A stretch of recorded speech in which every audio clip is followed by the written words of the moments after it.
छत्रपती संभाजीनगरमध्ये ऑफिसमध्ये दारू पार्टी करणाऱ्या कर्मचाऱ्यांना दणका मिळालाय। जिल्हा ग्राहक तक्रार निवारण आयोगाच्या कार्यालयात दारूची पार्टी करणाऱ्या दोन्ही कर्मचाऱ्यांना घरी बसवण्यात आले। या संदर्भातील अधिकची माहिती देत आहेत आपले प्रतिनिधी माधव सावरगावे। माधव, नेमकं काय कारवाई झाली या दोघांवरती? कॉमस्कोर नुसार आता isakal.com आहे देशातील नंबर 1 ची मराठी न्यूज वेबसाईट। प्रत्येक अपडेटसाठी isakal.com ला नक्की भेट द्या।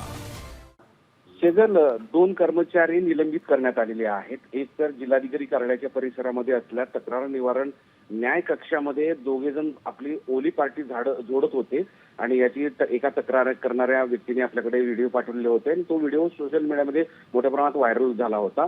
या सगळ्या बातमीची आणि त्या व्हायरल व्हिडिओची दखल जिल्हाधिकाऱ्यांनी घेतली। त्याची तक्रार सुद्धा मुंबईकडे करण्यात आलेली होती आणि त्यानुसार दोन कर्मचाऱ्यांचं निलंबन करण्यात आले आहे।